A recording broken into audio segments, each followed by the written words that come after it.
인생 끝났다고 생각하십니까? 63살의 빈털터리가 된 저보다 더 바닥이신가요? 미친 늙은이라는 조롱을 딛고 당신의 잠든 심장을 다시 뛰게 만들 60대의 가장 뜨거운 반란이 시작됩니다. 구독과 좋아요는 제게 큰 힘이 됩니다. 오늘 함께 하신 모든 분들께 행복이 함께 하시길 바랍니다. 인생의 겨울은 예고 없이 찾아온다고들 하지만 1963년생 박영환에게 그해 겨울은 단순한 계절의 변화가 아니었다. 그것은 영혼의 호흡이 멈춰버린 거대하고 눅눅한 절망의 늪이었다. 대구의 어느 낡은 자취방 사방이 막힌 그 좁은 공간에서 그는 스스로를 유폐시켰다. 방 안에는 키한 소주 냄새와 씻지 않은 몸에서 나는 악취가 뒤섞여 진동했다. 한때 인체 전문가라 불리며 타인의 뒤틀린 근육을 바로잡고 뼈의 정렬을 맞추던 그 정교한 손은 이제 초록색 소주병을 잡는 것조차 버거워 덜덜 떨리고 있었다. 영화는 어둠 속에서 자신의 몸을 응시했다. 해부학적 지식은 오히려 그에게 독이 되었다. 거울 속 자신의 어깨가 얼마나 굽어 있는지, 대흉근이 어떻게 탄력을 잃고 늘어졌는지, 척추기립근이 절망의 무게를 이기지 못해 어떻게 무너져 내렸는지 누구보다 잘 알고 있었기 때문이다. 남의 몸 고쳐주던 놈이 정작 제 인생 망가진 건 진단조차 못하는구나. 스포츠 과학을 전공하고 수많은 사람의 비명을 탄성으로 바꿔놓았던 그 찬란한 과거는 이제 환지통처럼 존재하지 않는 고통이 되어 그를 괴롭혔다. 귀농하여 야심차게 시작했던 고추 농사는 흉작과 판단착오로 전 재산을 삼켜버렸고 돌아온 것은 신용불량자와 기초생활수급자라는 차가운 낙인뿐이었다. 그의 일상은 단순하고도 처참했다. 눈을 뜨면 가장 먼저 마주하는 것은 천장의 얼룩이었다. 그 얼룩들은 마치 채권자들의 일그러진 얼굴처럼 보였고 때로는 자신을 한심하게 바라보는 세상의 눈동자처럼 느껴졌다. 오전 11시 숙취와 함께 깨어나 수돗물로 타는 목을 축인다. 오후 2시 편의점에서 산 가장 싼 컵라면 하나로 끼니를 때운다. 오후 6시 어둠이 깔리기 시작하면 다시 초록색 병을 찾아 나선다. 통장에 찍힌 수급비 몇만 원은 그에게 생명줄이라기보다 너는 실패했다는 인증서와 같았다. 술 기운이 오르면 그는 가끔 가부좌를 틀고 앉아보았다. 기공의 대가라 칭송받던 시절의 호흡을 떠올리려 애썼지만 폐부 깊숙이 들어오는 것은 맑은 기운이 아니라 패배감으로 가득 찬 탁한 공기였다. 그 수렁 속에서도 그를 완전히 삼키지 못한 단 하나의 빛이 있었다. 아내 윤이었다. 그녀는 술 냄새 진동하는 방에 말없이 들어와 그의 거친 손을 잡아주곤 했다. 당신은 고추 농사꾼으로 끝날 사람이 아니야. 당신 안에 불꽃을 나는 믿어. 그 따뜻한 온기가 닿을 때마다 영화는 오히려 더 괴로웠다. 나를 믿어주는 단 한 사람을 실망시키고 있다는 자책감이 그를 더 깊은 어둠 속으로 밀어넣었다. 그는 화장실 거울 앞에 서서 제멋대로 자라나 엉킨 머리카락을 보며 울었다. 그것은 자유로운 예술가의 머릿결이 아니라 삶의 의지를 놓아버린 패배자의 넝쿨이었다. 수렁의 가장 깊은 곳, 바닥에 닿아야만 다시 튀어오를 수 있다고 했던가. 영화는 그해 12월의 어느 날 전원조차 켜지 않던 낡은 컴퓨터 앞에 앉았다. 화면에는 먼지가 자욱했다. 전설의 시작. 2025년 12월 8일. 누군가에게는 평범한 날짜였지만 수렁 속에서 허우적거리던 63년생 사내에게는 생애 마지막 도박과도 같은 선언이었다. 술병 대신 마우스를 잡으려 할 때마다 뇌의 보상회로는 도파민을 요구하며 그를 흔들었다. 하지만 그는 자신의 인체 해부학적 지식을 이번엔 자신을 치료하는 데 쓰기로 했다. 현재의 진단명 의식의 가사 상태 및 무의식의 과부하 처방 순수한 주시자의 자각. 그는 낡은 키보드 위에 떨리는 손가락을 올렸다. 5,000자가 넘는 고통의 기록을 써내려가기 시작했다. 그것은 비명이었고 참회록이었으며 동시에 다시 태어나겠다는 처절한 발버둥이었다. 수렁은 여전히 깊었지만 영환의 눈동자 깊은 곳에서 아주 작은 하지만 꺼지지 않는 불꽃이 일렁이기 시작했다. 운명의 부름은 가끔 가장 비참한 순간에 가장 예상치 못한 방식으로 찾아온다. 2025년 12월 영환에게 찾아온 부름은 천사의 나팔 소리가 아니라 낡은 컴퓨터 본체에서 나는 기계음이었다. 수렁의 바닥에서 뒹굴던 영환에게 삶은 더 이상 희망의 대상이 아니었다. 매일 밤 반복되는 술 취한 혼잣말과 아내 윤희의 한숨소리가 그의 유일한 배경음악이었다. 그러던 어느 날 밤 그에게 모험의 부름이 찾아왔다. 그것은 거창한 계시나 신의 음성이 아니었다. 그저 먼지 쌓인 채 방 한 구석에 방치되어 있던 몇 년 전 중고로 샀던 낡은 데스크톱 컴퓨터의 전원 버튼이었다. 처음 그 부름을 마주했을 때 영환의 반응은 철저한 거부였다. 내가 뭘 안다고. 63년생 꼰대가 컴퓨터는 무슨 얼어 죽을. 그는 술에 취해 비틀거리며 컴퓨터 쪽으로 다가갔다가 이내 발길을 돌려 다시 이불 속으로 파고들었다. 그의 무의식은 변화를 두려워했다. 지금의 이 비참하지만 익숙한 고통 속에 머무르는 것이 새로운 도전을 했다가 또다시 실패하는 것보다 안전하다고 속삭였다. 실패자 영환이라는 자아가 도전자 서비의 탄생을 필사적으로 막아서고 있었다. 하지만 그의 깊은 내면 아직 술에 완전히 잠식당하지 않은 순수한 주시자의 의식은 다른 이야기를 하고 있었다.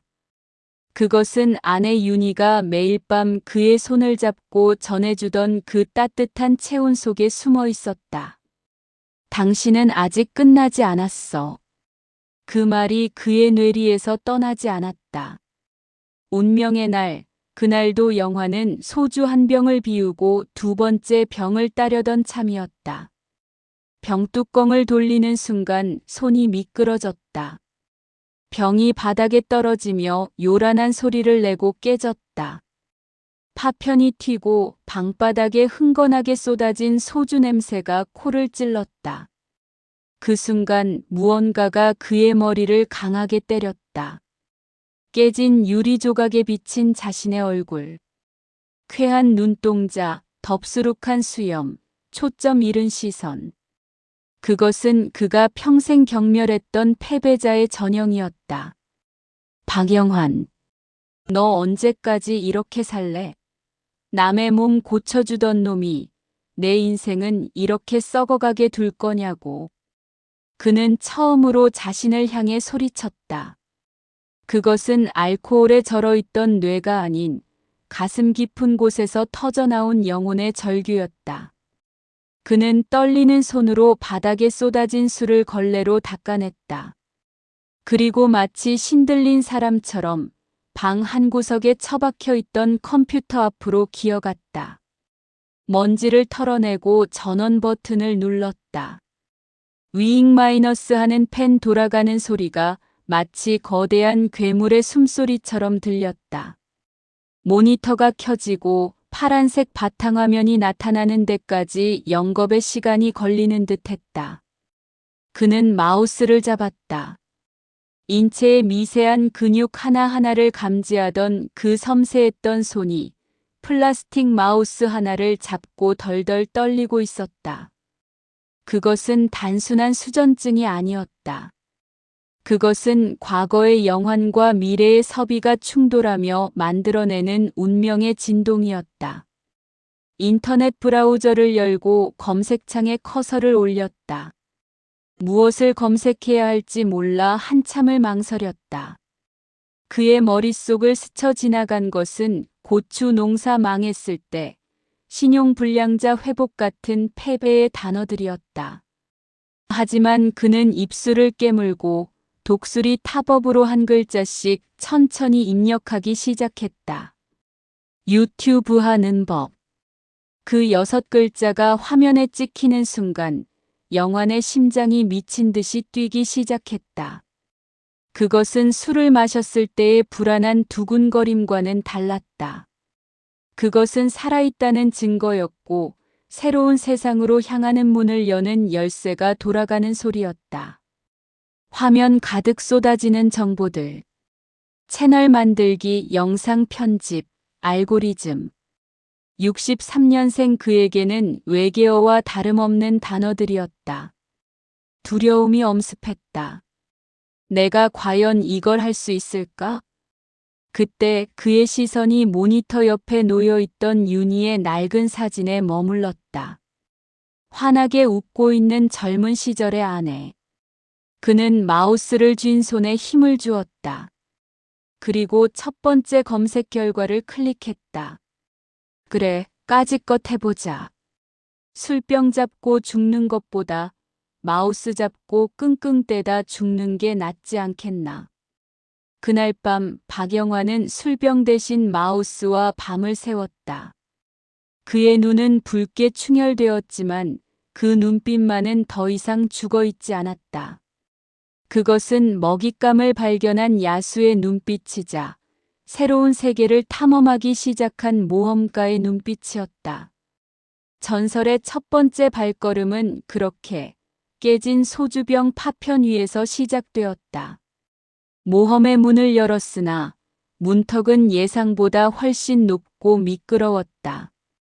63년생의 굳어버린 뇌와 노화된 육체, 그리고 호시탐탐 귀환을 노리는 알코올의 망령이 연합군을 이뤄 포기라는 백기를 강요하고 있었다.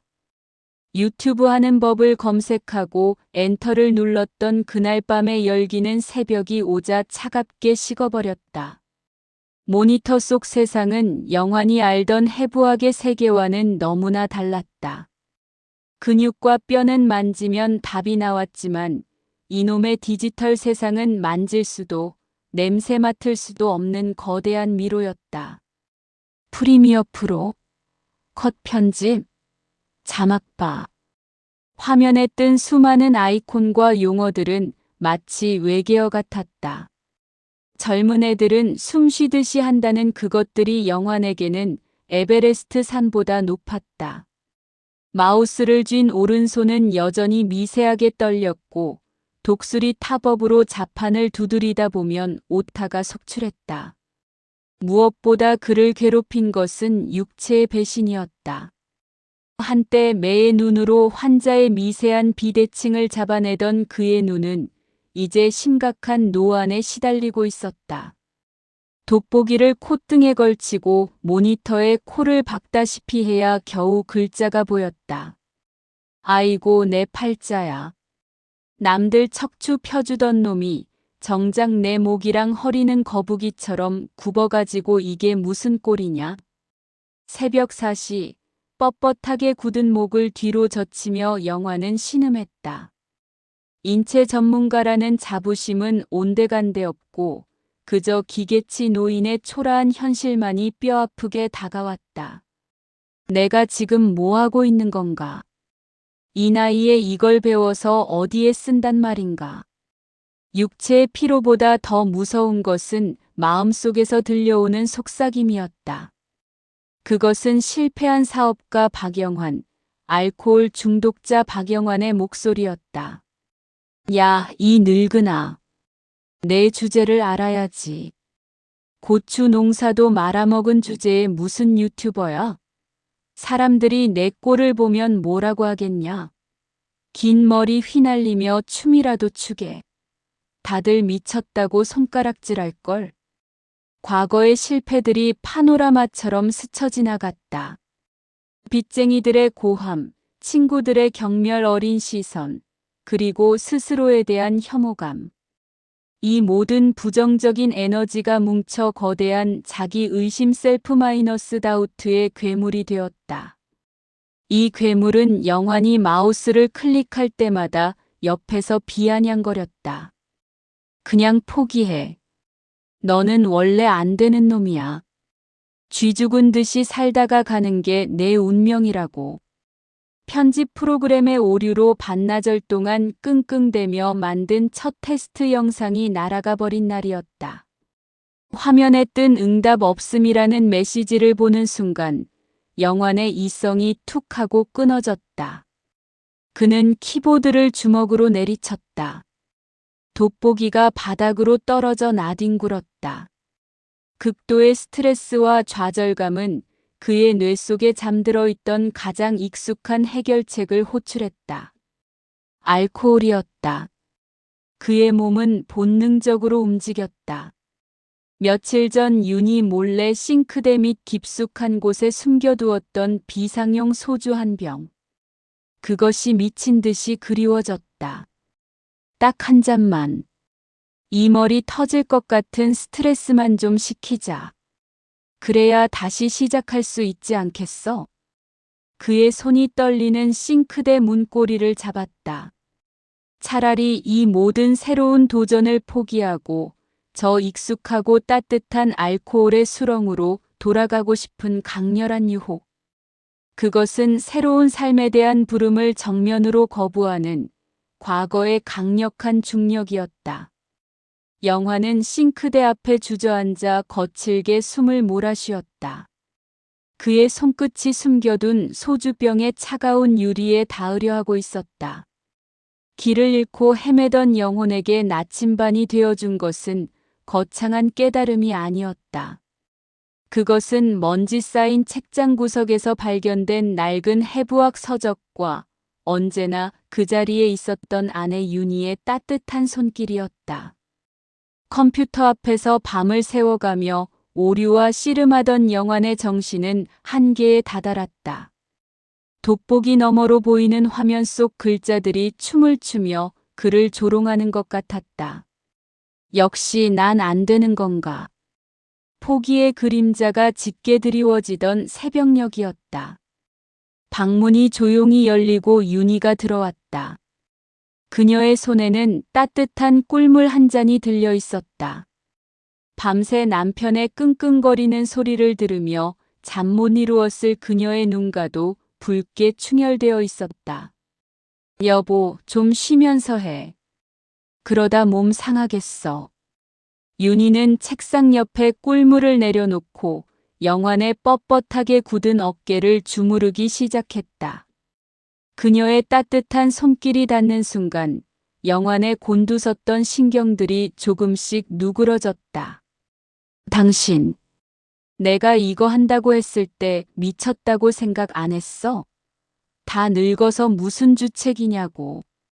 영환의 힘없는 물음에 윤희는 잠시 손길을 멈추었다. 그리고 책장 구석을 가리켰다. 저거. 당신이 제일 아끼던 책이잖아. 윤희가 가리킨 곳에는 먼지가 수북하게 쌓인 두꺼운 책 한 권이 꽂혀 있었다. 그레이 해부학 그레이즈 어네터미. 영환이 젊은 시절 인체 전문가가 되겠다며 밤을 새워 밑줄을 긋고 메모를 해가며 읽었던 바로 그 책이었다. 영환은 홀린 듯 자리에서 일어나 책을 꺼내 들었다. 묵직한 무게감과 함께 훅 끼쳐오는 낡은 종이 냄새가 그의 코를 자극했다.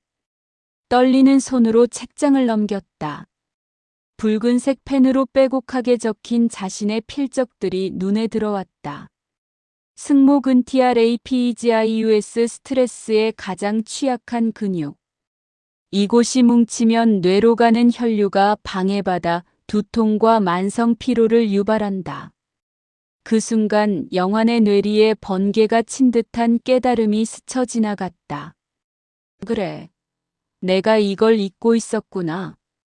그는 단순히 늙고 병든 노인이 아니었다.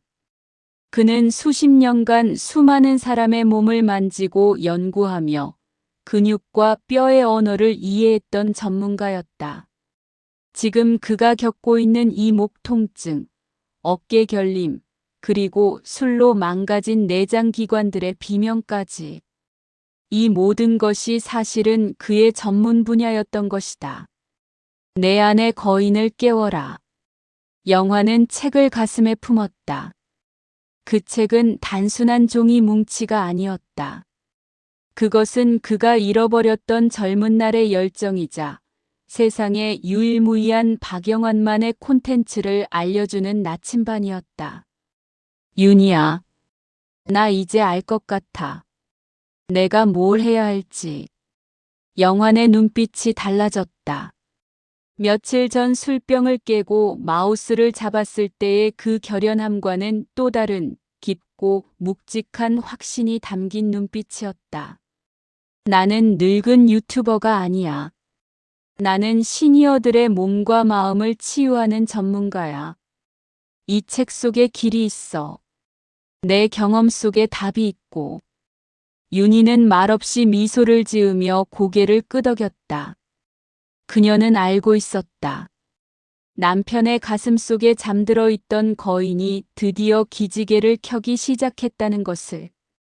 영화는 다시 컴퓨터 앞에 앉았다.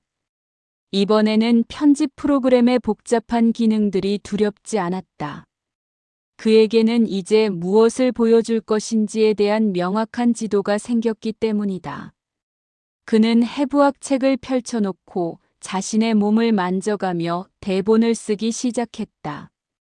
여러분, 나이 들면 다 아프다고요? 천만의 말씀. 제가 63년 동안 제 몸으로 직접 실험하고 터득한 죽어가는 근육을 살리는 비법을 알려드리겠습니다. 자, 따라오시죠.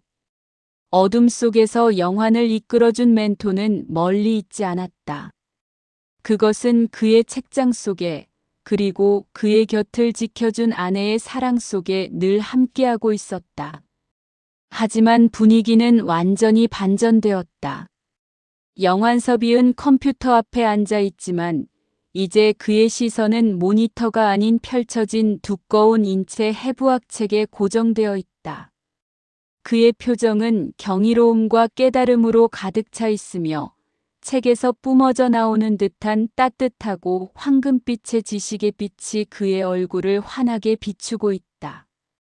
그의 뒤에는 아내 윤희가 서서 그의 어깨에 손을 얹고 따뜻하게 미소 짓고 있으며 그녀의 손길에서도 온화한 빛이 느껴진다.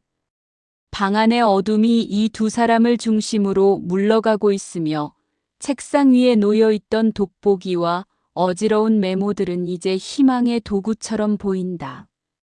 마음속으로 수백 번 시뮬레이션했던 전장이었지만 막상 실전에 닥치니 그것은 전쟁터 그 자체였다. 1963년생 초보 유튜버에게 첫 영상 제작은 자신을 가두고 있던 알코올의 감옥을 깨부수고 나오는 처절한 탈출기였다. 윤희가 찾아준 해부학 책을 나침반 삼아 영화는 첫 영상의 주제를 정했다. 바로 자신의 고질병이자 수많은 시니어의 적인 거북목과 라운드 숄더 교정이었다. 그래, 내가 제일 잘 아는 것부터 시작하자. 내 몸이 증거니까. 그는 결연한 의지로 방안을 치우기 시작했다. 뒹굴던 소주병들을 마대자루에 쓸어 담아 내다 버렸다. 그 자리에 인터넷으로 주문한 저렴한 조명 스탠드 2개를 세웠다. 앵글을 맞추기 위해 책상 위에 두꺼운 책들을 쌓아 웹캠 높이를 조절했다. 퀴퀴한 냄새가 나던 단칸방이 어설프게나마 섭이의 스튜디오로 변모하는 순간이었다. 하지만 현실은 호락호락하지 않았다. 촬영 버튼을 누르는 순간부터 그의 몸은 비명을 지르기 시작했다. 안녕하십니까, 인체 전문가 섭이입니다. 다시. 카메라에 빨간불이 들어오면 머릿속이 하얗게 변했다. 평생을 남 앞에서 강연하고 떠들었던 그였지만 렌즈라는 차가운 기계 앞에서는 혀가 굳어버렸다. NG가 10번, 20번 반복되었다. 긴장한 탓에 승모근이 돌덩이처럼 뭉쳐 올라왔다. 돋보기를 쓰고 작은 모니터 화면으로 자신의 모습을 모니터링하느라 목은 점점 더 앞으로 빠져나왔다. 아이러니했다.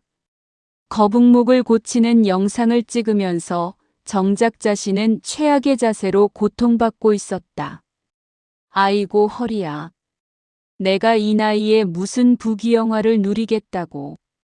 새벽 3시 영화는 촬영을 멈추고 바닥에 대자로 뻗어버렸다. 땀으로 흠뻑 젖은 등짝이 차가운 장판에 닿았다. 포기하고 싶은 유혹이 독사처럼 스물거렸다. 그때 책상 위에 펼쳐진 해부학 책의 한 구절이 눈에 들어왔다. 근육은 한계점까지 밀어붙였을 때 비로소 성장한다. 영화는 신음소리를 내며 다시 몸을 일으켰다. 그래, 이것도 내 근육을 키우는 과정이다. 그는 다시 카메라 앞에 섰다. 꼬박 이틀 밤낮을 매달려 5분짜리 영상을 완성했다. 컷 편집은 투박했고 자막의 맞춤법도 확신할 수 없었다. 하지만 그 영상에는 그의 땀과 진심이 절어 있었다.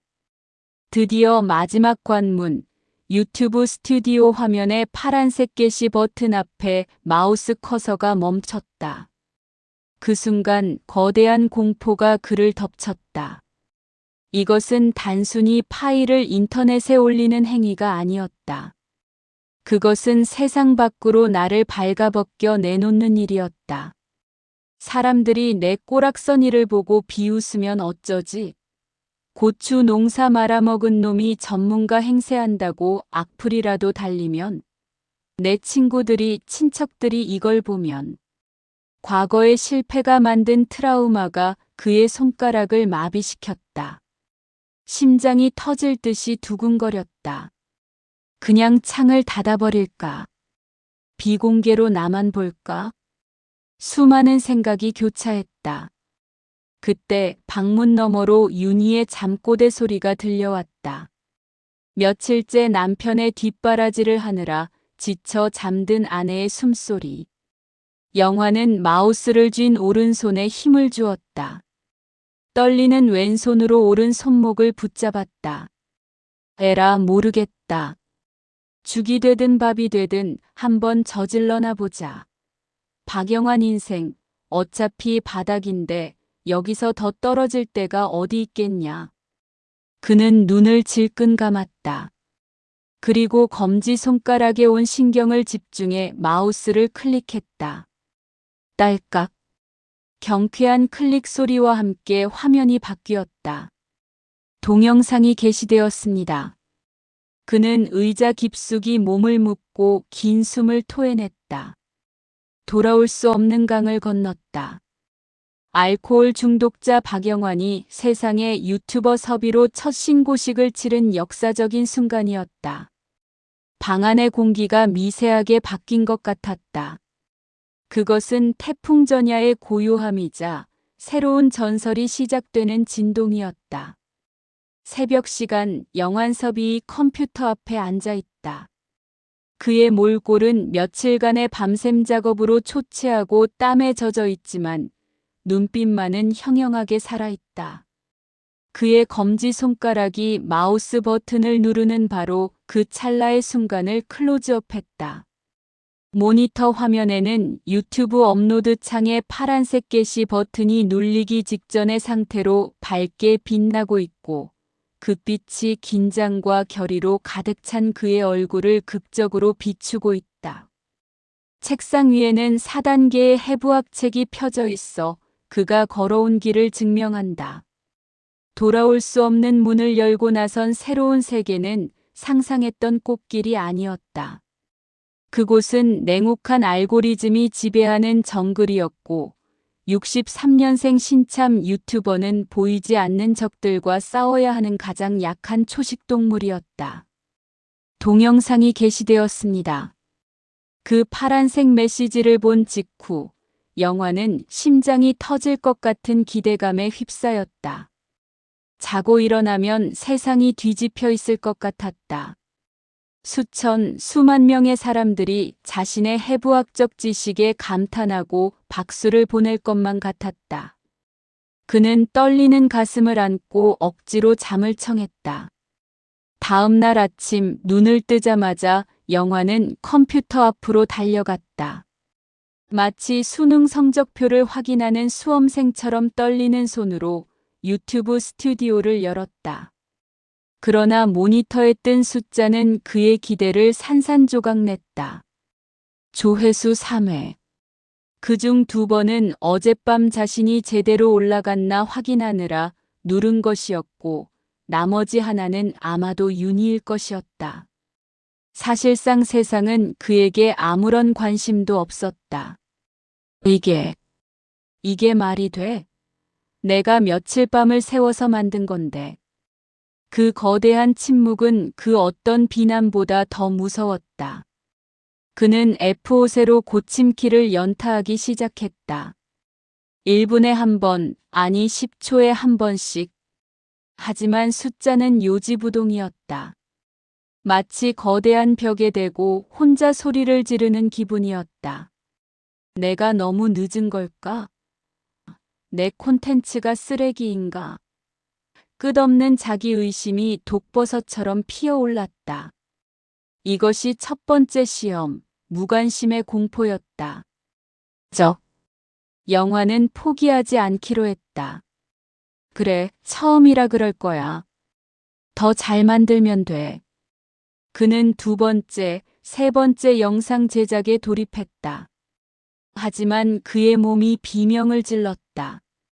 인체 전문가라는 그가 하루 15시간씩 컴퓨터 앞에 구부정하게 앉아 편집에 매달리니 목과 허리가 돌덩이처럼 굳어갔다. 노화는 더 심해져 인공 눈물을 달고 살아야 했다. 아이고, 남들 거북목 고쳐주려다 내가 먼저 거북목으로 죽겠네. 게다가 유튜브 알고리즘은 잔인했다. 기껏 공들여 올린 영상이 노출조차 되지 않을 때의 좌절감은 이루 말할 수 없었다. 프리미어 프로는 중요한 순간마다 응답 없음을 띄우며 그의 인내심을 시험했다. 이 디지털 세상의 모든 것이 63년생 초보자를 밀어내려는 적들처럼 느껴졌다. 그러던 어느 날 드디어 알림이 울렸다. 첫 번째 댓글이었다. 영화는 뛸 듯이 기뻐하며 댓글을 확인했다. 작성자 익명 123할배요. 나이 처먹고 추하게 먼짓거리고 가서 농사나 짓지. 쯧쯧. 심장이 쿵 하고 내려앉았다. 얼굴이 화끈거리고 손발이 떨렸다. 예상은 했지만 막상 활자로 마주한 아기는 생각보다 훨씬 날카로웠다. 그의 가장 아픈 부분인 나이와 실패한 농사를 정확히 찌르는 비수였다. 영화는 모니터 앞에서 멍하니 앉아 있었다. 그 한 줄의 댓글이 그동안의 모든 노력을 부정하는 것 같았다. 당장 채널을 삭제하고 도망치고 싶었다. 그때 그의 어깨 위로 따뜻한 손길이 느껴졌다. 윤이었다. 그녀는 남편의 굳은 표정과 모니터 속 악플을 번갈아 보더니 아무 말 없이 그를 뒤에서 꼭 안아주었다. 여보, 이 사람들은 당신이 어떤 사람인지 몰라. 당신이 얼마나 치열하게 살아왔는지, 얼마나 많은 사람을 고쳐줬는지 모르잖아. 윤희는 식어버린 그의 손을 잡고 자신의 볼에 가져다 댔다. 나는 알아. 당신이 최고 전문가라는 거. 그리고 당신 영상을 기다리는 진짜 아픈 사람들이 분명히 어딘가에 있을 거야. 그 사람들만 보고 가자.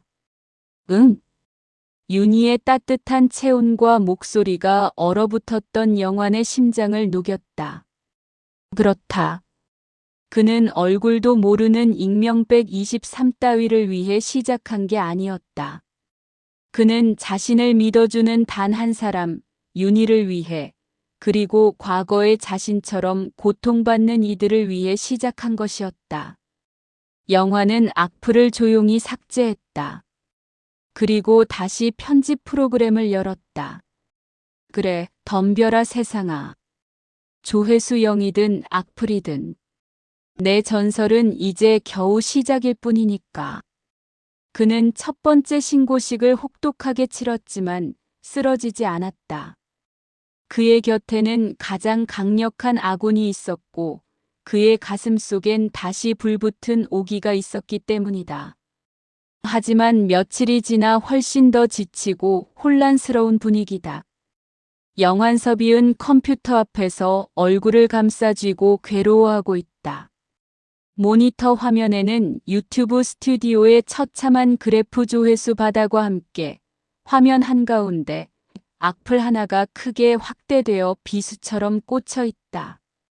영환의 표정은 좌절과 분노가 뒤섞여 있다. 하지만 그의 등 뒤에서 아내 윤희가 그를 꼭 안아주며 위로하고 있다.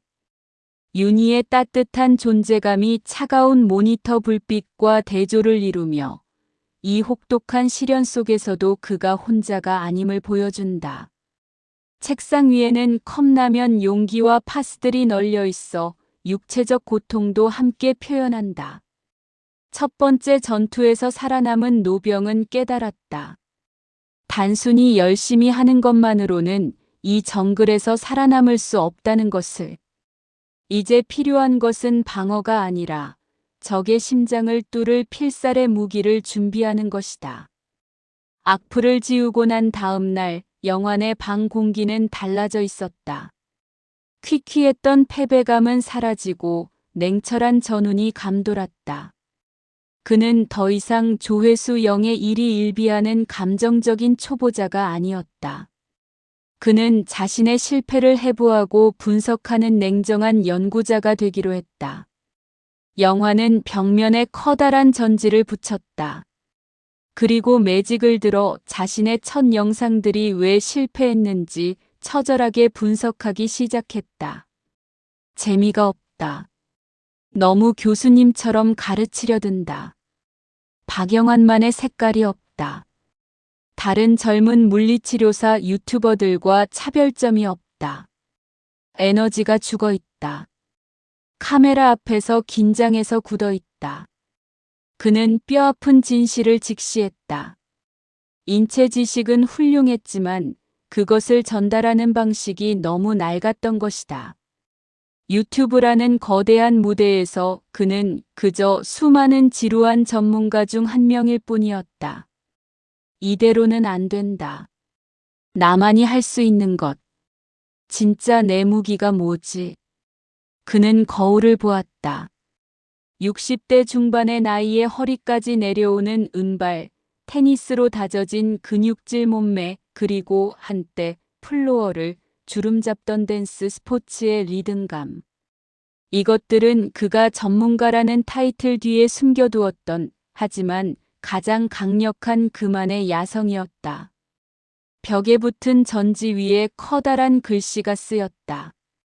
전설의 융합 프로젝트 해부학 춤 야성. 전략이 서자 행동은 빨라졌다. 이제 이 좁은 방은 단순한 스튜디오가 아니라 지옥 훈련장이 되었다. 새벽 5시 육체의 연마그는 다시 테니스 라켓을 잡고 인근 공터로 나갔다. 춤을 추기 위해 그리고 카메라 앞에서 압도적인 에너지를 뿜어내기 위해 죽어있던 근육들을 극한까지 깨웠다. 숨이 턱까지 차오르고 땀이 비오듯 쏟아졌지만 그의 눈빛은 형형하게 빛났다. 이것은 단순한 운동이 아니라 전장에 나가는 장수의 갑옷을 단단히 하는 의식이었다. 오후 2시 기술의 연마그는 젊은 인기 유튜버들의 영상을 초 단위로 쪼개보며 연구했다. 그들이 어떻게 시선을 사로잡는지, 어떤 배경음악을 쓰는지, 썸네일은 어떻게 만드는지. 돋보기를 쓴 눈이 충혈되도록 디지털 문법을 독학했다. 그의 노트에는 해부학 용어 대신 훅훅, 컷 편집 리듬, 알고리즘 타는 법 같은 전략 용어들이 빼곡히 채워졌다. 모든 준비가 끝났다. 그가 기획한 다음 영상은 파격적이었다. 정적인 강의가 아니라 신나는 음악에 맞춰 춤을 추듯 근육의 움직임을 보여주는 쇼쇼였다. 하지만 실행 직전 다시 한번 거대한 두려움이 엄습했다. 이것이 바로 가장 깊은 동굴 앞에서 느끼는 본능적인 공포였다. 내가 이걸 올리면 세상이 나를 광대 취급하지 않을까? 점잖지 못하게 나이감 못한다고 손가락질 받으면 어쩌지? 그는 편집 프로그램의 내보내기 버튼 앞에서 망설였다.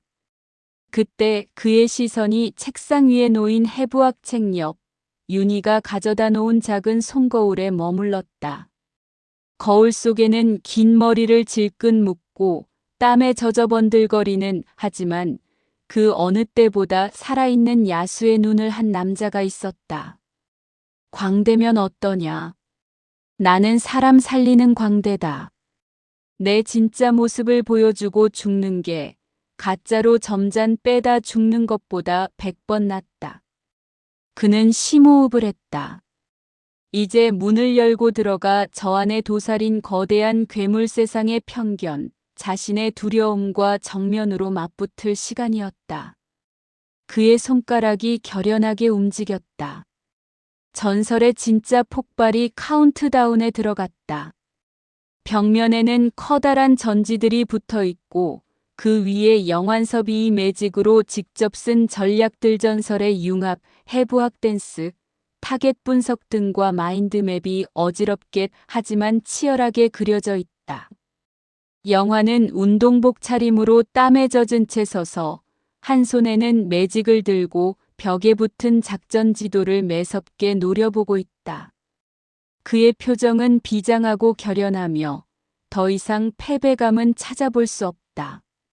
책상 위에는 해부학 책과 함께 테니스 라켓, 댄스화가 함께 놓여 있어 융합을 암시한다. 방 안의 공기는 폭풍이 몰아치기 직전의 팽팽한 긴장감으로 가득 차 있다. 첫 번째 전투에서 살아남은 노병은 깨달았다. 단순히 열심히 하는 것만으로는 이 정글에서 살아남을 수 없다는 것을. 이제 필요한 것은 방어가 아니라 적의 심장을 뚫을 필살의 무기를 준비하는 것이다. 악플을 지우고 난 다음 날 영환의 방 공기는 달라져 있었다. 퀴퀴했던 패배감은 사라지고 냉철한 전운이 감돌았다. 그는 더 이상 조회수 0의 1이 일비하는 감정적인 초보자가 아니었다. 그는 자신의 실패를 해부하고 분석하는 냉정한 연구자가 되기로 했다. 영화는 벽면에 커다란 전지를 붙였다. 그리고 매직을 들어 자신의 첫 영상들이 왜 실패했는지 처절하게 분석하기 시작했다. 재미가 없다. 박영환만의 색깔이 없다. 에너지가 죽어 있다. 그는 뼈아픈 진실을 직시했다. 인체 지식은 훌륭했지만 그것을 전달하는 방식이 너무 낡았던 것이다. 유튜브라는 거대한 무대에서 그는 그저 수많은 지루한 전문가 중 한 명일 뿐이었다. 이대로는 안 된다. 나만이 할 수 있는 것. 진짜 내 무기가 뭐지? 그는 거울을 보았다. 60대 중반의 나이에 허리까지 내려오는 은발, 테니스로 다져진 근육질 몸매, 그리고 한때 플로어를 주름 잡던 댄스 스포츠의 리듬감. 이것들은 그가 전문가라는 타이틀 뒤에 숨겨두었던, 하지만 가장 강력한 그만의 야성이었다. 벽에 붙은 전지 위에 커다란 글씨가 쓰였다. 전설의 융합 프로젝트 해부학 춤 야성. 전략이 서자 행동은 빨라졌다. 이제 이 좁은 방은 단순한 스튜디오가 아니라 지옥 훈련장이 되었다. 그는 다시 테니스 라켓을 잡고 인근 공터로 나갔다. 춤을 추기 위해, 그리고 카메라 앞에서 압도적인 에너지를 뿜어내기 위해 죽어있던 근육들을 극한까지 깨웠다. 숨이 턱까지 차오르고 땀이 비오듯 쏟아졌지만 그의 눈빛은 형형하게 빛났다. 이것은 단순한 운동이 아니라 전장에 나가는 장수의 갑옷을 단단히 하는 의식이었다. 오후 2시 기술의 연마 그는 젊은 인기 유튜버들의 영상을 초 단위로 쪼개보며 연구했다. 그들이 어떻게 시선을 사로잡는지, 어떤 배경음악을 쓰는지, 썸네일은 어떻게 만드는지. 돋보기를 쓴 눈이 충혈되도록 디지털 문법을 독학했다. 그의 노트에는 해부학 용어 대신 훅훅, 컷 편집 리듬, 알고리즘 타는 법 같은 전략 용어들이 빼곡히 채워졌다. 모든 준비가 끝났다. 그가 기획한 다음 영상은 파격적이었다. 정적인 강의가 아니라 신나는 음악에 맞춰 춤을 추듯 근육의 움직임을 보여주는 쇼쇼였다. 하지만 실행 직전 다시 한번 거대한 두려움이 엄습했다. 이것이 바로 가장 깊은 동굴 앞에서 느끼는 본능적인 공포였다. 내가 이걸 올리면 세상이 나를 광대 취급하지 않을까? 점잖지 못하게 나이감 못한다고 손가락질 받으면 어쩌지? 그는 편집 프로그램의 내보내기 버튼 앞에서 망설였다. 그때 그의 시선이 책상 위에 놓인 해부학 책 옆, 윤희가 가져다 놓은 작은 손거울에 머물렀다. 거울 속에는 긴 머리를 질끈 묶고 땀에 젖어 번들거리는, 하지만 그 어느 때보다 살아있는 야수의 눈을 한 남자가 있었다. 광대면 어떠냐? 나는 사람 살리는 광대다. 내 진짜 모습을 보여주고 죽는 게 가짜로 점잔 빼다 죽는 것보다 100번 낫다. 그는 심호흡을 했다. 이제 문을 열고 들어가 저 안에 도사린 거대한 괴물 세상의 편견, 자신의 두려움과 정면으로 맞붙을 시간이었다. 그의 손가락이 결연하게 움직였다. 전설의 진짜 폭발이 카운트다운에 들어갔다. 벽면에는 커다란 전지들이 붙어 있고 그 위에 영환섭이 이 매직으로 직접 쓴 전략들, 전설의 융합, 해부학 댄스, 타겟 분석 등과 마인드맵이 어지럽게 하지만 치열하게 그려져 있다. 영환은 운동복 차림으로 땀에 젖은 채 서서 한 손에는 매직을 들고 벽에 붙은 작전 지도를 매섭게 노려보고 있다. 그의 표정은 비장하고 결연하며 더 이상 패배감은 찾아볼 수 없다. 책상 위에는 해부학 책과 함께 테니스 라켓, 댄스화가 함께 놓여 있어 융합을 암시한다. 방 안의 공기는 폭풍이 몰아치기 직전의 팽팽한 긴장감으로 가득 차 있다. 첫 번째 전투에서 살아남은 노병은 깨달았다.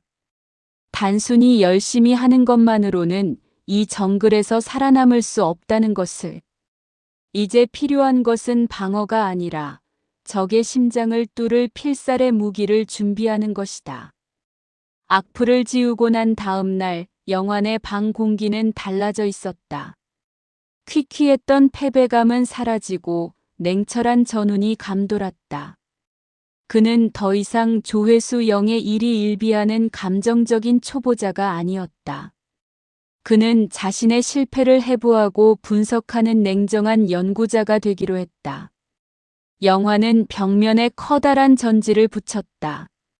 그리고 매직을 들어 자신의 첫 영상들이 왜 실패했는지 처절하게 분석하기 시작했다. 재미가 없다. 박영환만의 색깔이 없다. 에너지가 죽어 있다. 그는 뼈아픈 진실을 직시했다. 인체 지식은 훌륭했지만 그것을 전달하는 방식이 너무 낡았던 것이다. 유튜브라는 거대한 무대에서 그는 그저 수많은 지루한 전문가 중 한 명일 뿐이었다. 이대로는 안 된다. 나만이 할 수 있는 것. 진짜 내 무기가 뭐지? 그는 거울을 보았다. 60대 중반의 나이에 허리까지 내려오는 은발, 테니스로 다져진 근육질 몸매, 그리고 한때 플로어를 주름잡던 댄스 스포츠의 리듬감. 이것들은 그가 전문가라는 타이틀 뒤에 숨겨두었던, 하지만 가장 강력한 그만의 야성이었다. 벽에 붙은 전지 위에 커다란 글씨가 쓰였다. 전설의 융합 프로젝트 해부학 춤 야성. 전략이 서자 행동은 빨라졌다. 이제 이 좁은 방은 단순한 스튜디오가 아니라 지옥 훈련장이 되었다. 그는 다시 테니스 라켓을 잡고 인근 공터로 나갔다. 춤을 추기 위해, 그리고 카메라 앞에서 압도적인 에너지를 뿜어내기 위해 죽어있던 근육들을 극한까지 깨웠다. 숨이 턱까지 차오르고 땀이 비오듯 쏟아졌지만 그의 눈빛은 형형하게 빛났다. 이것은 단순한 운동이 아니라 전장에 나가는 장수의 갑옷을 단단히 하는 의식이었다. 오후 2시 기술의 연마 그는 젊은 인기 유튜버들의 영상을 초 단위로 쪼개보며 연구했다. 그들이 어떻게 시선을 사로잡는지, 어떤 배경음악을 쓰는지, 썸네일은 어떻게 만드는지. 돋보기를 쓴 눈이 충혈되도록 디지털 문법을 독학했다. 그의 노트에는 해부학 용어 대신 훅훅, 컷 편집 리듬, 알고리즘 타는 법 같은 전략 용어들이 빼곡히 채워졌다. 모든 준비가 끝났다. 그가 기획한 다음 영상은 파격적이었다. 정적인 강의가 아니라 신나는 음악에 맞춰 춤을 추듯 근육의 움직임을 보여주는 쇼쇼였다. 하지만 실행 직전 다시 한번 거대한 두려움이 엄습했다. 이것이 바로 가장 깊은 동굴 앞에서 느끼는 본능적인 공포였다. 내가 이걸 올리면 세상이 나를 광대 취급하지 않을까?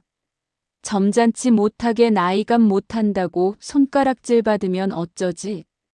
그는 편집 프로그램의 내보내기 버튼 앞에서 망설였다. 그때 그의 시선이 책상 위에 놓인 해부학 책 옆, 윤희가 가져다 놓은 작은 손거울에 머물렀다. 거울 속에는 긴 머리를 질끈 묶고 땀에 젖어 번들거리는, 하지만 그 어느 때보다 살아있는 야수의 눈을 한 남자가 있었다. 광대면 어떠냐? 나는 사람 살리는 광대다.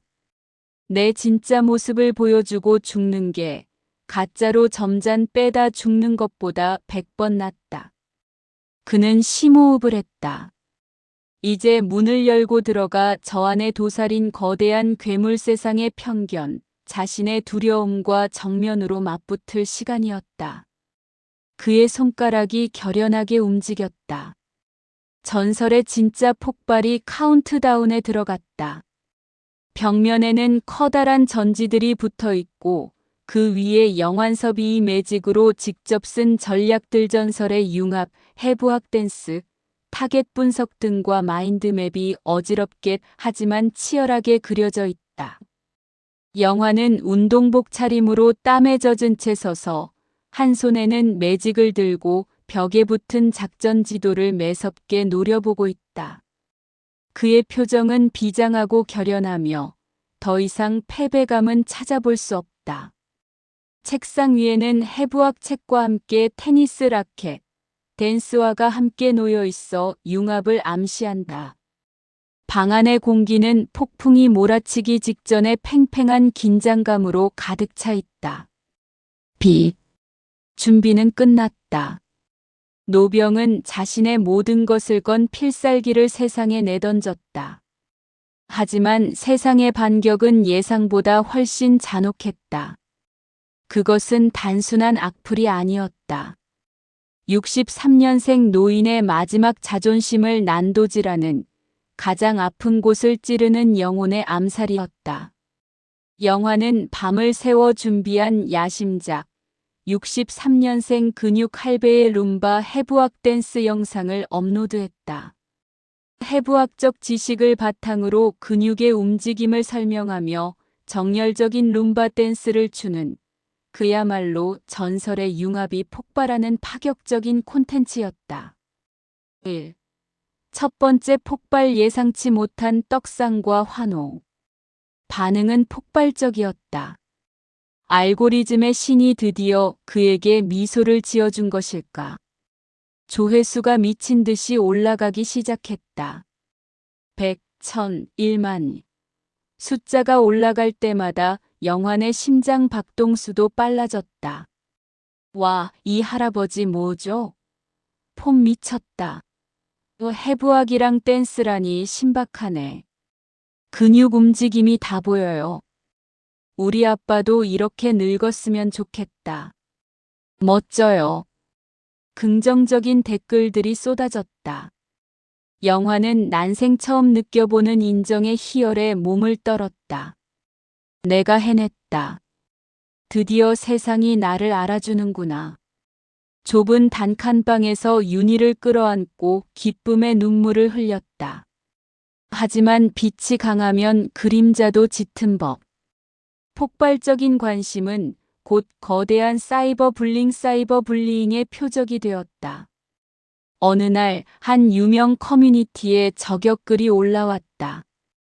유튜브 떡상한 63년생 근육 할배의 실체 이 사람 전문가 행세하는데 알고 보니 몇 년 전에 고추 농사망에서 빚더미에 앉은 신용불량자임. 그리고 젊었을 때 춤바람 나서 돌아다녔다던데 이제 와서 무슨 해부학 전문가. 다 사기극 아님?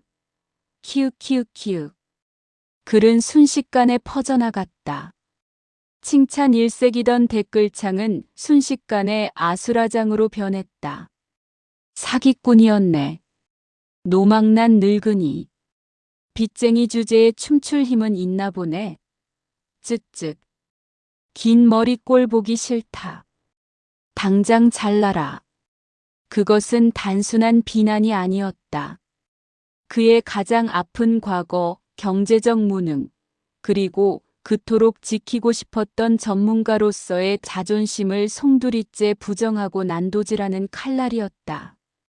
영화는 모니터 앞에 앉아 쏟아지는 아기의 화살을 온몸으로 받아내며 피를 토하는 심정이었다. 영화는 무너졌다.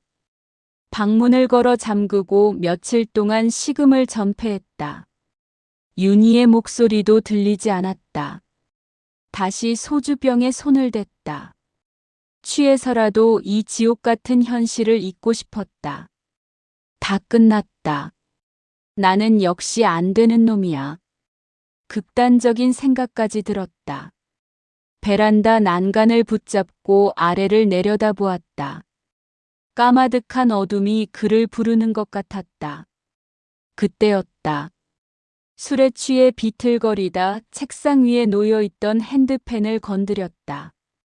T-, 맑고 영롱한 금속의 울림이 적막한 방안을 갈랐다. 그 소리는 마치 깊은 잠에 빠져있던 그의 영혼을 깨우는 알람 같았다. 그는 홀린 듯 핸드펜 앞에 앉았다. 떨리는 손으로 다시 한번 두드려 보았다. 맑은 파동이 그의 몸을 관통했다. 그 순간 그동안 그를 짓눌러왔던 과거의 망령들, 실패한 농사꾼, 빚쟁이, 사기꾼, 이 머릿속에서 하얗게 증발하는 것 같은 체험을 했다. 의식이 깨어나면 무의식이 해소된다. 아, 이거였구나. 그는 비로소 깨달았다. 자신이 싸워야 할 진짜 적은 악플러들이 아니었다. 그것은 그들의 말에 휘둘려 스스로를 사기꾼이라 단정짓고 무너져버린 나약한 과거의 박영환이었다. 나는 죽었고 나는 다시 태어났다. 그는 자리에서 벌떡 일어났다. 눈물 젖은 얼굴로 화장실로 달려가 찬물을 끼얹었다. 거울 속 자신을 노려보았다. 그래, 너희들 말이 맞다. 고추 농사 망한 빚쟁이 박영환, 그놈은 오늘부로 죽었다. 하지만 내 안에 진짜 나, 춤추고 사람 살리는 서비는 이제 막 눈을 떴다. 어디 한번 덤벼봐라. 나는 절대 죽지 않는다. 그는 카메라 앞에 섰다. 해명 영상 따위는 찍지 않았다. 대신 가장 격렬하고 가장 야성적인 춤을 추기 시작했다. 긴 머리를 미친 듯이 휘날리며 온몸으로 외쳤다.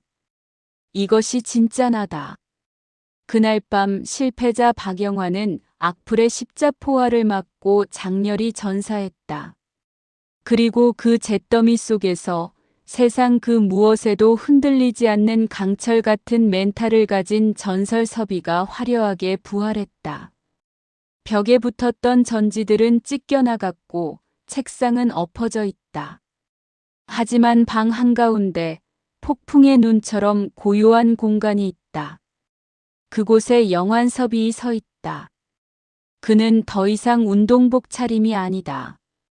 상의를 탈의한 근육질의 상반신, 땀과 눈물로 범벅이 된 얼굴, 그리고 미친 듯이 휘날리는 긴 머리. 그는 카메라를 정면으로 응시하며 포효하듯 격렬하고 야성적인 춤 동작의 정점을 찍고 있다. 그의 몸 주변으로 붉은색과 푸른색의 에너지가 폭발하듯 뿜어져 나오고 그 에너지파가 바닥에 널려있는 악플들이 적힌 종이 조각들을 태워버리는 듯한 극적인 연출이다. 과거의 나를 죽이고 새로운 전설로 태어나는 가장 강렬하고 비장한 순간이다. 죽음을 각오하고 내던진 야성의 춤사위는 거대한 태풍이 되었다. 악플의 불길 속에서 살아 돌아온 노병에게 세상은 비로소 무릎을 꿇고 첫 번째 전리품을 바쳤다. 그것은 달콤한 인정의 숫자였고 63년생 가장의 구겨졌던 어깨를 펴주는 황금색 검이었다. 폭풍 같던 밤이 지나고 맞이한 아침은 비현실적일 정도로 고요했다. 영화는 퉁퉁 부은 눈을 비비며 습관처럼 컴퓨터 앞에 앉았다. 어젯밤의 그 광기 어린 춤 영상. 또다시 조롱거리가 되었을까. 두려움 반, 체념 반으로 유튜브 스튜디오를 열었다. 그리고 그는 자신의 눈을 의심했다. 조회수 35만 8,201회, 댓글 4,520개. 숫자 뒤에 붙은 K와 M의 단위가 낯설었다. 더 놀라운 것은 댓글창의 분위기였다. 그 많던 조롱과 비난은 온데간데 없고 경이로움과 찬사가 도배되어 있었다. 와, 처음엔 미친 줄 알았는데 끝까지 보고 울었습니다. 저 근육의 움직임, 저 절규. 이건 그냥 예술이네요. 할아버지, 아니 형님. 저 오늘부터 형님으로 모십니다. 제 나태했던 인생 반성하고 갑니다. 63년생의 저 에너지. 대체 어떤 삶을 살아오신 겁니까? 존경합니다, 서비님. 세상은 그의 진심을 알아봤다. 빚쟁이 농사꾼이라는 과거의 딱지는 그의 압도적인 퍼포먼스 앞에서 힘을 잃었다. 사람들은 그에게서 실패자가 아닌 고통을 예술로 승화시킨 살아있는 전설을 보았다. 며칠 후 영환의 폰으로 이메일 알림이 하나 날아들었다. 유튜브 파트너 프로그램 승인 메일이었다. 그리고 첫 번째 달의 예상 수익이 찍혔다. 예상 수익 45만이. 큰 돈은 아니었다. 한때 잘 나갈 때 벌던 돈에 비하면 푼돈이었다. 하지만 기초생활수급비로 연명하던 그에게 이 45만 원의 무게는 달랐다. 이것은 나라에서 불쌍하다고 주는 돈이 아니었다. 63년생 박영환이, 아니 유튜버 서비가 자신의 땀과 눈물, 그리고 춤으로 정정당당하게 세상과 맞바꾼 첫 번째 사냥감이었다. 윤희야, 여보, 이것 좀 봐. 영화는 아이처럼 소리를 지르며 윤희에게 달려갔다. 핸드폰 화면을 보여주는 그의 손이 감격으로 덜덜 떨렸다. 윤희는 액수를 확인하고는 말없이 영환을 끌어안고 펑펑 울었다. 그 눈물은 지난 몇 년간의 서름과 고통을 씻어내리는 축배였다. 그날 오후 영환은 밖으로 나갔다. 늘 눌러 쓰던 모자는 벗어던졌다. 허리까지 오는 긴 머리를 바람에 당당하게 휘날리며 걸었다. 동네 사람들의 시선이 느껴졌지만 더 이상 위축되지 않았다. 그래 봐라. 내가 바로 그 춤추는 63년생 섭이다. 그는 동네 정육점으로 향했다. 사장님, 여기 제일 좋은 한우 등심으로 2근만 주이소. 마블링 기가 막힌 놈으로다가. 정육점 사장이 눈을 동그랗게 떴다. 늘 찌개용 돼지 뒷다리살이나 몇 천원어치 사가던 양반이 아니던가. 영화는 카드를 내밀며 씩 웃었다. 제가 오늘 첫 월급을 탔거든요. 돌아오는 길에 그는 꽃집에 들렀다. 윤희가 처녀 시절 그렇게 좋아했던 하지만 사는 게 팍팍해 10년 넘게 사주지 못했던 안개꽃 한 다발을 샀다. 그날 저녁 단칸방에서는 고기 굽는 냄새가 진동했다. 휴대용 가스버너 위에서 최고급 한우가 지글지글 익어갔다. 식탁 한가운데에는 하얀 안개꽃이 별처럼 빛나고 있었다. 여보, 많이 먹어. 당신 그동안 고생 많았어. 영환이 잘 익은 고기 한 점을 윤희의 밥그릇 위에 올려주었다. 윤희는 눈물 범벅이 된 얼굴로 환하게 웃으며 고기를 입에 넣었다. 맛있다. 정말 맛있다, 여보. 아내의 행복한 미소. 그것이야말로 영환이 그토록 찾아 헤매던 진정한 보물이었다. 그는 소주 대신 시원한 보리차를 들이켰다. 그 어떤 명주보다 달콤했다. 그는 이제 알았다. 전설의 보상은 거창한 명예나 부가 아니었다. 그것은 나 자신을 떳떳하게 사랑할 수 있는 자존감, 그리고 내 목숨보다 소중한 사람을 웃게 만들 수 있는 능력을 되찾는 것이었다. 1963년생 섭이는 오늘 밤 세상에서 가장 배부르고 행복한 사내였다. 여전히 좁은 단칸방이지만 분위기는 180도 바뀌어 따뜻하고 황금빛으로 가득 차 있다. 영환섭이과 윤희가 작은 상을 사이에 두고 마주 앉아 행복하게 웃으며 한우를 구워 먹고 있다. 영환은 머리를 깔끔하게 묶었고 얼굴에는 생기가 넘친다. 윤희는 안개꽃 다발을 품에 안고 눈물을 글썽이며 환하게 미소 짓고 있다. 상 위에는 고기와 쌈채소 그리고 안개꽃이 놓여 있고 구석의 컴퓨터 모니터에는 높은 조회수가 찍힌 유튜브 대시보드 화면이 흐릿하게 보인다. 방 안을 가득 채운 고기 굽는 연기는 더 이상 답답한 삶의 무게가 아니라 따뜻한 행복의 증기처럼 보인다. 승리의 축배는 달콤했으나 그 취기가 가시자마자 찾아온 것은 왕관의 무게였다. 63년생 초보 영웅은 알지 못했다. 바닥에서 올라오는 것보다 정상에서 버티는 것이 100배는 더 치열한 전쟁이라는 것을. 한우 파티의 황홀경이 지난 다음 날 아침. 영환은 뻐근한 몸을 일으켰다. 습관처럼 컴퓨터 앞에 앉아 유튜브 스튜디오를 켰다. 구독자 수는 하룻밤 사이 또 늘어 있었다. 통장에 찍힌 첫 정상금의 잔고도 그대로였다. 모든 것이 꿈이 아니었다. 하지만 이상했다. 가슴이 벅차오르기는커녕 가슴 한 구석에 납덩이를 매달아 놓은 것처럼 무거웠다. 다음 건 더 잘해야 해. 조회수 35만 회. 그 영광스러운 숫자가 이제는 거대한 압박감으로 변해 영환의 목을 조여왔다. 이번 영상이 대박난 게 혹시 운은 아니었을까? 다음 영상 올렸는데 조회수가 곤두박질 치면 어떡하지? 사람들이 실망하고 다 떠나버리면? 원히트 원더원 마이너스 힛 원더 반짝 성공로 끝날지도 모른다는 공포가 그를 잠식했다. 그는 성공을 즐길 새도 없이 쫓기듯 다음 영상 기획에 매달렸다. 더 파격적인 걸 보여줘야 해. 더 강렬한 춤, 더 깊이 있는 해부학 지식. 그는 스스로를 혹사시켰다.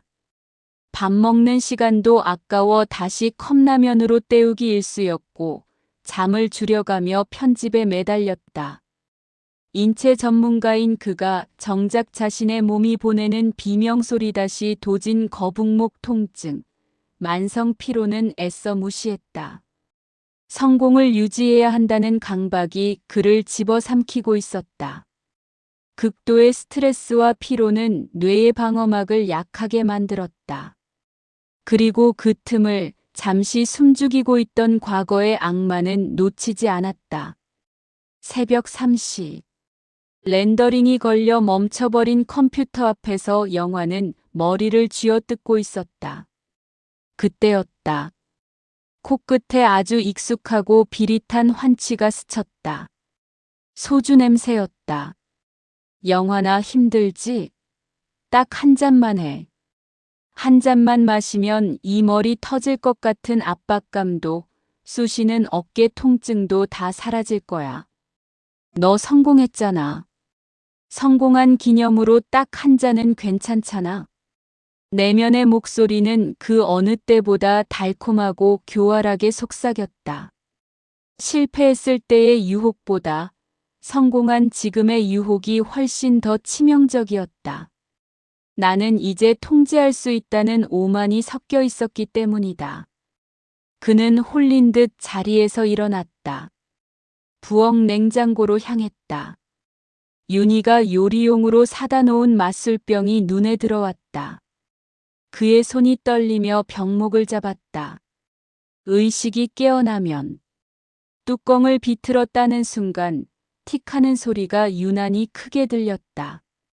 그 소리가 마치 그의 영혼을 때리는 죽비 소리 같았다. 영화는 얼어붙었다. 맞술병을 든 자신의 손을 내려다보았다. 거울 속에 비친 자신의 눈동자가 흔들리고 있었다. 며칠 전 춤을 출 때 빛나던 야수의 눈은 온데간데 없고 다시 수렁에 빠지기 직전에 겁먹은 패배자의 눈빛이 그곳에 있었다. 안 돼. 내가 어떻게 여기까지 왔는데. 그는 필사적으로 자신의 무기를 떠올렸다.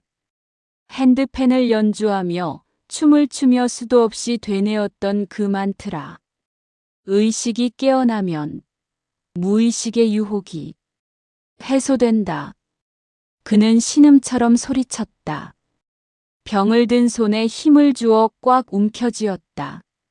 마시는 대신 그는 병을 싱크대에 쏟아부어 버렸다. 콸콸 쏟아지는 액체와 함께 그를 다시 심연으로 끌고 가려던 악마의 손길도 하수구로 빨려 들어갔다. 그는 주저앉아 거칠게 숨을 몰아쉬었다. 등줄기에 식은 땀이 흘렀다. 성공은 끝이 아니었다. 오히려 더 교묘하고 위험한 진짜 전쟁의 시작이었다. 그는 비로소 깨달았다. 보물을 지키고 무사히 귀환하기 위해서는 바닥에 있을 때보다 더 강인하게 깨어 있어야 한다는 것을. 새벽 시간 컴퓨터 모니터에는 매우 높은 조회수와 구독자 수가 찍혀 있지만 영환섭이의 표정은 어둡고 지쳐 있다. 그는 의자에 깊숙이 파묻혀 한 손으로 뻐근한 뒷목을 잡고 있고 시선은 모니터가 아닌 부엌 쪽 냉장고나 싱크대 방향을 향해 불안하게 흔들리고 있다. 성공의 압박감에 짓눌린 모습과 다시 고개를 든 알코올의 유혹 사이에서 아슬아슬하게 줄타기하는 내면의 갈등이 극적인 조명 대비 차가운 모니터빛 vs 어두운 부엌 그림자를 통해 표현된다. 방바닥에는 다시 컵라면 용기나 피로회복제 병들이 뒹굴고 있어 성공을 유지하기 위한 그의 혹사가 드러난다. 성공의 꼭대기에서 가장 위험한 적은 외부가 아닌 내부에 있었다. 63년생 영웅은 깨달았다. 수만 명의 구독자를 얻는 것보다 단 한 명의 내면의 패배자를 이기는 것이 훨씬 더 잔혹한 전쟁이라는 것을. 조회수 50만, 구독자 3만 돌파. 채널은 날개 돋친 듯 성장했지만 영환의 영혼은 반대로 시들어갔다. 하루 4시간도 못 자는 강행군 속에서 몸은 한계에 다다랐고 성공에 대한 불안감은 불면증으로 이어졌다. 딱 한 잔이면 다 해결돼. 비가 억수같이 쏟아지던 어느 날 밤. 편집 프로그램이 또다시 다운됐다. 몇 시간을 공들인 작업물이 눈앞에서 사라졌다. 영환의 뇌 속에서 무언가가 툭 하고 끊어졌다. 극도의 분노와 좌절감이 쓰나미처럼 밀려왔다. 그 순간 간신히 눌러놓았던 알코올의 악마가 사악한 미소를 지으며 고개를 들었다. 봐, 거봐. 넌 어차피 안 돼. 잠깐 운이 좋았던 것뿐이야. 내 주제에 무슨 전설이야? 그냥 술이나 마시고 잊어버려. 그게 편하잖아. 악마의 목소리는 너무나 달콤했다. 이 모든 고통을 한 방에 날려줄 마법의 약. 영환의 몸은 본능적으로 움직였다. 비를 뚫고 편의점으로 달려갔다. 초록색 소주병 2개를 사들고 와서 식탁 위에 올려놓았다. 병뚜껑을 따는 소리가 정막을 깼다. 소주병 vs 해부학책. 소주잔에 투명한 액체를 따랐다.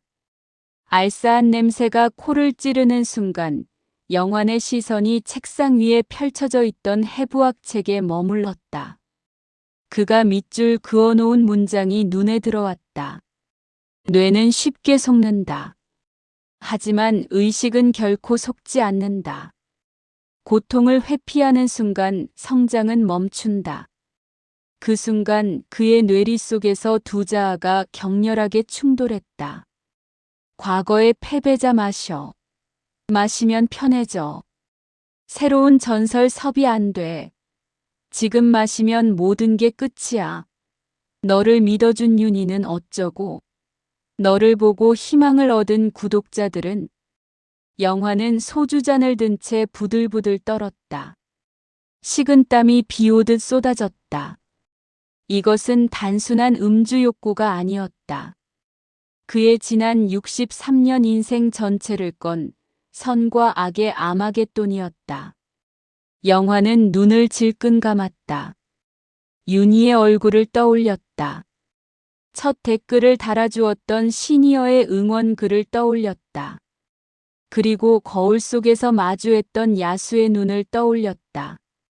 아, 이 빌어먹을 놈의 악마야. 당장 내 몸에서 꺼져. 영환은 포효하며 소주잔을 바닥에 내동댕이 쳤다. 와장창 소리와 함께 유리가 산산조각 나고 술이 사방으로 튀었다. 그는 남은 소주병을 들고 화장실로 달려가 변기에 콸콸 쏟아버렸다. 나는 더 이상 박영환이 아니다. 나는 알코올에 지배당하는 노예가 아니다. 나는 내 의지로 내 삶을 선택하는 주인, 전설섭이다. 그는 샤워기를 틀고 찬물 아래 섰다. 차가운 물줄기가 그의 몸과 영혼을 씻겨내렸다. 그는 울부짖었다. 그것은 패배의 눈물이 아니었다. 내면의 가장 강력한 적을 스스로 베어버리고 마침내 완전한 자유를 얻은 자의 승리의 포효였다. 그날 밤 63년생 박영환은 2번 죽었다. 한 번은 과거의 패배자로서, 또 한 번은 알코올 중독자로서. 그리고 그 자리에서 세상 그 누구도 넘볼 수 없는 강철 같은 영혼을 가진 전설섭이가 완벽하게 부활했다. 그 식탁 앞. 하지만 상황은 폭발적이다. 식탁 위에는 따담한 소주병과 깨진 소주잔 파편이 널려 있고 술이 엎질러져 있다. 영환섭이은 소주병을 든 손을 거칠게 싱크대 혹은 화장실 변기 쪽으로 뻗어남은 술을 콸콸 쏟아버리고 있다. 그의 얼굴은 고뇌와 분노, 그리고 마침내 악마를 이겨낸 자의 결연함이 뒤섞여 극적으로 일그러져 있다. 땀과 눈물로 범벅이 된 그의 상반신 근육이 팽팽하게 긴장되어 있다. 방 안의 조명은 깨진 유리 파편에 반사되어 산란하고 쏟아지는 술과 물줄기가 역동적으로 표현되어 내면의 전쟁이 끝나는 순간의 카타르시스를 시각화한다. 긴 폭풍우가 지나간 자리에는 찬란한 무지개가 떴다. 수렁에서 기어나와 자신을 죽이고 다시 태어난 63년생 영웅은 이제 자신이 발견한 치유의 영약을 들고 세상의 가장 낮은 곳으로 향한다. 그는 더 이상 조회수에 목마른 유튜버가 아니다. 그는 길 잃은 영혼들의 나침반 멘토섭이다. 2026년의 어느 화창한 아침, 대구의 그 단칸방은 이제 완전히 다른 공간이 되어 있었다. 퀴퀴했던 곰팡이 냄새 대신 은은한 인센스 향이 감돌았고, 바닥을 뒹굴던 소주병 대신 전문 조명 장비와 삼각대가 자리를 잡았다. 벽면에는 유튜브 본사에서 보내준 실버 버튼이 아침 햇살을 받아 영롱하게 빛나고 있었다. 거울 앞에 선 영환의 모습은 1단계의 그 노인과 같은 사람이라고는 믿기 힘들었다. 술살이 빠져나간 얼굴에는 건강한 혈색이 돌았고 턱선은 날렵했다. 허리까지 내려오던 긴 은발은 깔끔하게 빗어넘겨 묶었고 린넨 셔츠 너머로 테니스와 춤으로 다져진 탄탄한 가슴 근육이 느껴졌다. 무엇보다 달라진 것은 눈빛이었다. 불안과 패배감에 떨던 눈동자는 사라지고 깊은 우물처럼 고요하면서도 강인한 확신으로 가득 찬 치유자의 눈이 그곳에 있었다. 여보, 나 준비 다 됐어. 곱게 차려입은 윤희가 다가와 그의 옷매무새를 만져주었다. 그녀의 얼굴에도 평온한 미소가 가득했다. 두 사람은 더 이상 과거의 고통을 이야기하지 않았다. 그들은 오늘의 감사함과 내일의 희망만을 이야기했다. 영화는 익숙하게 카메라 앞에 앉았다. 이제는 렌즈가 두렵지 않았다. 그것은 세상과 소통하는 따뜻한 창문이었다. 반갑습니다.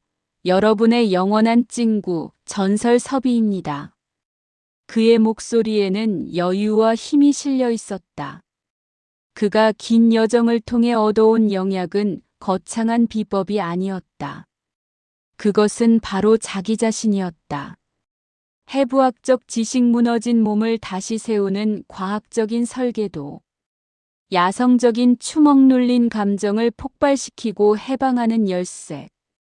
핸드펜의 울림 소란스러운 마음을 잠재우는 명상의 도구. 그리고 처절했던 실패의 경험 바닥을 쳐본 사람만이 줄 수 있는 진짜 위로. 그는 이 모든 것을 융합하여 카메라 너머의 사람들에게 건넸다. 당신도 할 수 있습니다. 의식만 깨어 있다면 말입니다. 이제는 당신 차례입니다. 라이브 방송이 시작되자 채팅창이 폭발했다. 수천 명의 시청자들이 그를 기다리고 있었다. 영화는 수많은 댓글 중 유독 눈에 띄는 하나를 읽어내려갔다. 섭이님, 저는 50대 후반인데 사업 망하고 매일 술로 삽니다. 죽고 싶어요. 저 같은 놈도 다시 시작할 수 있을까요? 과거의 자신을 보는 듯 했다. 영화는 잠시 침묵했다. 그리고 카메라를 정면으로 응시하며 그 어느 때보다 진지하고 뜨거운 목소리로 말했다. 제가 장담합니다. 당신은 다시 일어설 수 있습니다. 왜냐하면 저 63년생 빚쟁이 알코올 중독자 박영환도 해냈으니까요. 지금 당신이 있는 그 지옥 제가 가봤습니다. 거기서 나오는 길을 제가 압니다. 제 손을 잡으세요. 제가 당신의 나침반이 되어드리겠습니다. 그 순간 영환의 영혼은 완전히 충만해졌다. 자신의 성공을 넘어 타인을 구원하는 삶. 이것이야말로 영웅의 여정이 도달해야 할 진정한 종착역이었다. 그는 핸드펜을 두드리기 시작했다. 맑고 고운 소리가 퍼져나갔다. 그는 눈을 감고 마지막 만트라를 외쳤다. 의식이 깨어나면 전설은 완성된다. 내가 있다, 우리가 있다. 자, 단결. 대구의 단칸방은 따뜻하고 전문적인 스튜디오로 변모했다. 창으로 들어오는 밝은 황금빛 햇살이 방 안을 가득 채운다. 영환섭이은 깔끔하게 묶은 긴 머리와 세련된 린넨 셔츠를 입고 고성능 카메라와 실버 버튼 앞에서 온화하고 자신감 넘치는 미소를 짓고 있다. 그는 카메라 렌즈를 향해 손을 내밀고 있는데 이는 시청자를 멘티로 초대하고 구원하겠다는 제스처다. 그의 옆에는 핸드펜이 놓여 있고 그 주변으로 따뜻한 치유의 에너지가 빛처럼 퍼져나가는 느낌을 준다. 이미지 상단이나 하단에 전설의 완성 박영섭, 당신의 멘토가 되겠습니다라는 문구가 세련되게 박혀 있다.